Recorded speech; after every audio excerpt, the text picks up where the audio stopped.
నటువంటి మూలాలు ఆఫ్రికాలో ఉన్నాయి. అది కూడా జగన్మోహన్ రెడ్డి సోదరులకు సంబంధించింది. ములకల చెరువులో పట్టుబడినటువంటి మద్యానికి కూడా జగన్మోహన్ రెడ్డికే సంబంధాలు ఉన్నాయి అనేటటువంటి అంశానికి సంబంధించి ఇప్పటికే తెలుగుదేశం పార్టీ కావచ్చు, అలాగే కూటమి ప్రభుత్వం ఒక సిట్ని ఏర్పాటు చేసింది. సిట్ ద్వారా పూర్తి స్థాయిలో వాస్తవాలు బయట తీసుకొస్తాం, ఇప్పుడు సాక్ష్యాలు లేకుండా ఏం మాట్లాడలేనని చెప్పేసి నిన్న చంద్రబాబు నాయుడు కూడా మాట్లాడడం జరిగినటువంటి సిచ్యువేషన్ అయితే ఉంది. సో వెంకటరెడ్డి గారు గుడ్ మార్నింగ్ అండి. అంటే ఏంటి ఓవరాల్గా మనం చూస్తే ఇప్పుడు ఈ కేసుకి సంబంధించి ఇప్పుడు ఇందాక వంశకృష్ణ గారు మాట్లాడుతూ మేమేమో సచ్చీలురము, ఖచ్చితంగా మేము మా పార్టీకి సంబంధించినటువంటి నాయకుల పేరు బయటికి రాగానే మేము సస్పెండ్ చేశాం. మరి మీరు ఎందుకు సస్పెండ్ చేయలేరు, మిథున్ రెడ్డి గారిని ఎందుకు సస్పెండ్ చేయలేదు, చెవిరెడ్డి భాస్కర్ని ఎందుకు సస్పెండ్ చేయలేదు అనేటటువంటి వాదన వచ్చే విధంగా వాళ్ళు మాట్లాడుతున్నారు. అక్కడ పట్టుబడింది తెలుగుదేశం పార్టీ నాయకులు అయినప్పటికీ కూడా ఇదంతా కూడా వైఎస్ఆర్ కాంగ్రెస్ పార్టీ వెనక జరుగుతూ చేస్తున్నటువంటి కుట్ర అని చెప్పి వాళ్ళు చెబుతున్నారు. మార్చి 2025లో క్యామరూన్లో సీజ్ అయినటువంటి ఒక ఫ్యాక్టరీని తీసుకొచ్చి ఇదంతా కూడా మీ ద్వారా జరుగుతుంది అని చెప్పేసి తెలుగుదేశం పార్టీ ప్రచారం చేస్తుంది. ఏమంటారు? ముందుగా రాజన్న మీకు అట్లానే ప్యానల్లో ఉన్న అందరికి ప్రైమ్ నైన్ ప్రేక్షకులందరికీ వెరీ గుడ్ మార్నింగ్, అందరికి నమస్కారాలు కూడా. ఇప్పుడు కెమెరాలో పట్టుబడింది అన్నారు కదా, మరి ఎవరి మీద, వైఎస్ సునీల్ రెడ్డి గారి మీద, అనిల్ రెడ్డి గారి మీద మరి ఇప్పుడు వరకు కేసు ఎందుకు కాల? ఒక మంత్రి వెళ్ళి సీజ్ చేస్తే నిజంగా నకిలీ మద్యం ఉందని చెప్పి వాళ్ళ మీద కేసు అవ్వాలి, ఈ పాటికి అరెస్ట్ కూడా అవ్వాలి. మరి వాళ్ళు మొన్న కూడా సిట్టు సోదాల్లో అనిల్ రెడ్డి గారి ఇంట్లోకి వెళ్ళి కూడా సోదాలు చేసిందే, చేసి నెలన్నర కూడా కాలేదు కదా వైఎస్ అనిల్ రెడ్డి గారి ఇంటికి వెళ్ళి. మరి నిజంగా నకిలీ మద్యం తయారు చేసి ఓ మంత్రి పట్టుకుంటే దాన్ని సీజ్ చేస్తే ఆఫ్రికాలో కేసులు పెట్టరా? ఆంధ్రాలో కదా ఎక్కడైనా పెడతారు కదా, ఆఫ్రికాలో అయినా. ఇది ఒక పత్రికలో వచ్చినటువంటి వార్త. ఏదైతే మాకు వ్యతిరేకంగా ఉండేటటువంటి 2 దినపత్రికలు ఏదైతే ఉన్నాయో దాంట్లో దీన్ని సైడ్ చేయడానికి వచ్చినటువంటి ఒక వార్త. 2 అసలు ఆఫ్రికాలో ఏం జరిగింది అనే దానికంటే ఆంధ్రాలో ఏం జరిగింది అనేది కదా మనం డిస్కస్ చేయాల్సింది. ఆఫ్రికాలో ఏం జరిగిందో, అమెరికాలో ఏం జరిగిందో, లేదంటే దుబాయ్లో ఏం జరిగింది, ఇది కాదు కదా మనకి. తెలుగుదేశమో లేదంటే తెలుగుదేశం పార్టీకి సంబంధించినటువంటి కూటమి ప్రభుత్వం డిస్కస్ చేయాల్సింది దేని మీద? పక్క రాష్ట్రాల మీద, పక్క దేశాల మీద కాదు. మన రాష్ట్రంలో ఏం జరుగుతుంది, మీరు అధికారంలోకి వచ్చినాక ఏ బ్రాండ్లు తీసుకొని వచ్చారు, ఏ బ్రాండ్లో కల్తీ జరుగుతుంది. ఇప్పుడు మన సిట్టు పట్టుబడింది, సరే సిట్టు కాదండి, ఆంధ్రప్రదేశ్ రాష్ట్ర పోలీసులు, ఎక్సైజ్ శాఖ ములకల చెరువులో పట్టుకున్నటువంటి మద్యం ఏ మద్యం షాపులకు సరఫరా అయ్యింది, ఏ బెల్ట్ షాపులకు సరఫరా అయింది, ఎంతెంత సరఫరా అయింది, అది ఇంకా స్టాక్ అట్లానే ఉందా, ఆల్రెడీ ఇప్పటికే అయిపోయింది, అందరి చేత తాగించేశారా, దానివల్ల ఇప్పుడు ఏదైతే ప్రాణాలు కోల్పోతున్నటువంటి వాళ్ళు దానివల్లే కోల్పోతున్నారా, లేదంటే ఇంకేదైనా ఇతరత్ర కారణాల వల్ల కోల్పోతున్నారా? రేపొద్దున భవిష్యత్తులో ఆ స్టాక్ ని ఎక్కడ మనం పట్టుకోవాలి, వాళ్ళ మీద ఏం చర్యలు తీసుకోవాలి, ఇది కదా మనం చర్చించాల్సిన అంశం. ఒక అంశం వచ్చితే ప్రతిదాన్ని జగన్మోహన్ రెడ్డి గారి మీద కంటగట్టం. చంద్రబాబు నాయుడు గారి ఇంట్లో గొడవలైనా జగన్ గారే కారణం, చంద్రబాబు నాయుడు గారికి ఒంట్లో బాగోపోయినా జగన్ గారే కారణం, అమెరికాలో అదానీ మీద కేసు అయినా జగన్ గారికి లింక్ పెట్టాలి, గుజరాత్ లో ముంద్రా ఎయిర్పోర్ట్ లో డ్రగ్స్ పట్టుకుంటే తాడేపల్లికి జగన్ గారికి లింక్ పెట్టాలి, వైజాగ్ లో డ్రై ఈస్ట్ కంటైనర్ వస్తే లేదు అది మొత్తం ఏదైతే గంజాయి డ్రగ్స్ వచ్చేసింది ఇది తాడేపల్లికి అని చెప్పి లింక్ పెట్టాలి, ఏదైతే రష్యా యుక్రెయిన్ యుద్ధం వచ్చినా ఇక్కడ జగన్మోహన్ రెడ్డి గారి వల్ల వచ్చిందని చెప్పాలి. ఆ తెలుగుదేశం పార్టీలో ఎమ్మెల్యేలు ఇసుక కుంభకోణానికి బలపడ్డా జగన్ గారే కారణం. తెలుగుదేశం పార్టీ వాళ్ళు ఏదైతే బండబూతులు తిట్టినా, లైంగిక వేధింపులకు గురి చేసిన ఎమ్మెల్యేలు జగన్ గారే కారణం. ఇప్పుడు నకిలీ మద్యం దొరుకుతున్నా జగన్ గారే కారణం అని దుష్ప్రచారం అంటే అసలు మీరు ఏం చేస్తున్నారు? కనీసం ఏం చేస్తున్నారన్న ఆలోచన ఏమైనా ఉందా?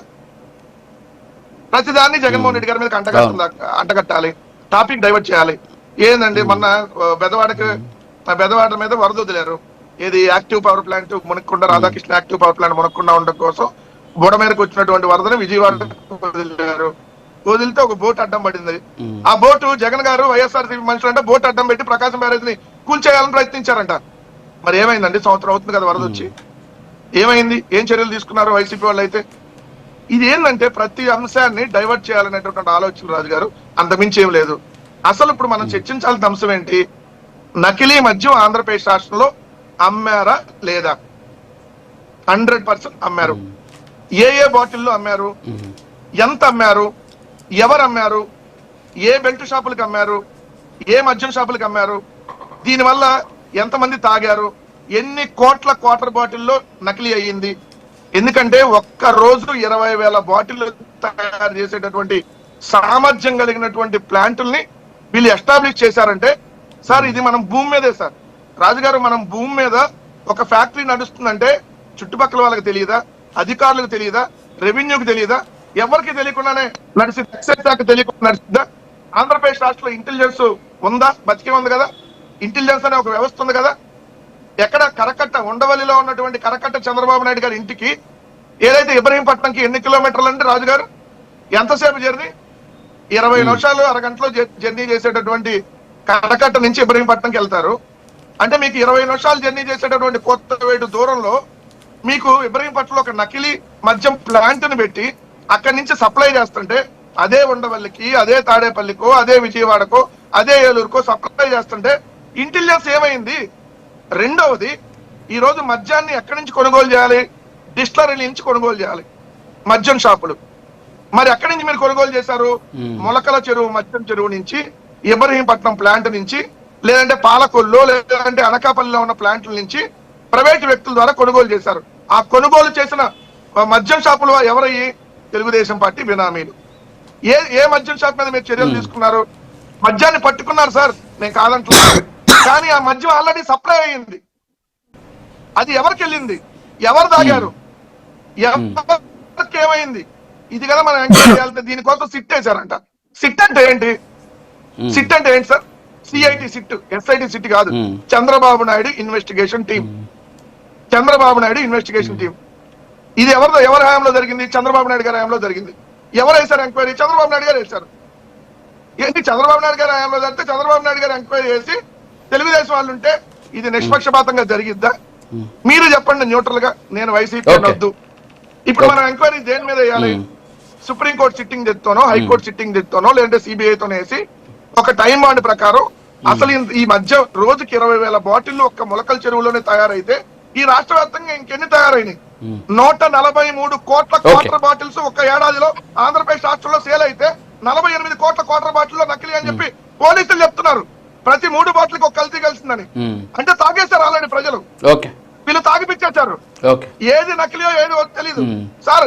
అందంగా ఉంది చూడండి ఇది.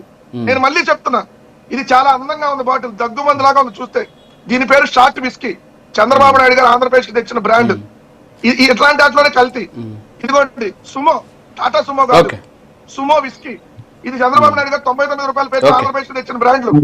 Bengaluru malted whisky, Bengaluru malted brandy, Kerala malted whisky, ఇవన్నీ సార్ గుడ్ ఫ్రెండ్స్ 99 బ్రాందీ. వీటిలోనే కల్తీ. వీటితో పాటు ఈ రోజు ఆంధ్రప్రదేశ్ రాష్ట్రంలో నకిలీ మద్యం తయారైందనేది వాస్తవం. కానీ మా మీద ఆరోపణలు చేశారు కదా. ఒక చిన్న పాయింట్ తో నేను ముగిస్తాను సార్. ఒక చిన్న పాయింట్. ఇప్పుడు మొన్న నేషనల్ క్రైమ్ రికార్డ్ బ్యూరో ఒక నివేదిక ఇచ్చింది, ఎన్సీఆర్బి. ఆంధ్రప్రదేశ్ రాష్ట్రంలో నకిలీ మద్యం అంటే కల్తీ మద్యం వల్ల ఒక్కళ్ళు కూడా చనిపోలేదు 2022-23 సంవత్సరాలు అని చెప్పి రిపోర్ట్ ఇచ్చింది. ఏది? ఎన్సీఆర్బి. మీరు గూగుల్లోకి వెళ్ళి కొట్టినా వస్తుంది. నేను మీకు కావాలంటే పంపిస్తాను. రెండోది, వీళ్ళ హయాంలో 16 జిల్లాల్లో, అల్లూరు సీతారామరాజు జిల్లా నుంచి కడప జిల్లా వరకు 16 జిల్లాల్లో ఆర్టీఐ దరఖాస్తు చేశారు. జగన్మోహన్ రెడ్డి గారి హయాంలో మద్యం వల్ల ఎవరన్నా చనిపోయారా అని చెప్పి. వీళ్ళు ఎన్టీఆర్ వైద్య సేవ ట్రస్ట్ ఎన్టీఆర్ వైద్య సేవ ట్రస్ట్ 25/9/2025 ఇచ్చినటువంటిది. ఒక్కళ్ళు కూడా వైఎస్ఆర్సీపీ ప్రభుత్వంలో కల్తీ మద్యంతో అనారోగ్యం పాలు కాలేదు. మేము ఆల్రెడీ మా దగ్గరకు అట్లాంటి కేసులు ఒక్కళ్ళు కూడా రాలేదని చెప్పి ఎన్టీఆర్ వైద్య సేవ ఇచ్చింది. మరి వీళ్ళంతా చేసింది దుష్ప్రచారమే కదా. 30,000 మంది చనిపోయారు. నకిలీ మద్యం, చే బ్రాండ్స్, ఇలా అంతా దుష్ప్రచారం చేసి ఈ రోజు ఈ బ్రాండ్లు ఎవరి బ్రాండ్లు? సుమో బ్రాండ్ ఎవరిది? షార్ట్ విస్కీ ఎవరిది? ఇవన్నీ చెప్పాలి కదా సార్. ఎందుకంటే ఈ రోజు నేనేమన్నా అంటే ఖచ్చితంగా దీని మీద లోతైన విచారణ జరగాలి. మీరు వద్దు, వద్దు. మీరు పైన కేంద్రంలో మీరే కదా అధికారంలో ఉంది. సిబిఐ ఎంక్వైరీకి ఇద్దాం, త్వరితగతిన తెలుసుమని. లేకపోతే మీరు అసెంబ్లీ తీర్మానం చేయండి, చేసి హైకోర్టు సిట్టింగ్ జడ్జితో విచారణ చేయించాలని చెప్పి ఒక అసెంబ్లీ తీర్మానం చేసి పంపించండి. అప్పుడు ప్రాంప్ట్ గా తెలిసింది తెలుగుదేశం వాడు ఉన్నాడా, ఎవడున్నాడు, దీని వెనకాల తెలుద్దాం. రాయపాటి అరుణ్ గారు, గుడ్ మార్నింగ్. సో ఇప్పుడు వెంకటరెడ్డి గారు విన్నారు మీరు, మరి ఇవన్నీ కూడా తీసుకొచ్చింది వాళ్ళే, ఎవరు కూడా చనిపోలేదు మా హయాంలో అని చెప్పేసి ఎన్టీఆర్ వైద్య సేవ ట్రస్ట్ ఇచ్చిందని చెప్పేసి వాళ్ళు చెబుతున్న పరిస్థితి. అసలు ఆంధ్రప్రదేశ్లో జరిగిన దాన్ని తీసుకెళ్ళి ఇక్కడ తేల్చకుండా తీసుకెళ్ళి క్యామెరూన్తో లింక్ పెట్టడం ఎంతవరకు కరెక్ట్? నిజంగా అలాంటి పరిస్థితి ఉంటే మరి మీరు ఎందుకు మమ్మల్ని పట్టుకోలేకపోతున్నారు అనేటటువంటి ఒక సవాల్ కూడా ఆయన విసురుతూ ఉన్నటువంటి సిచ్యువేషన్, ఏమంటారు? ఛానల్లోని పెద్దలకి మీకు నమస్కారం సార్.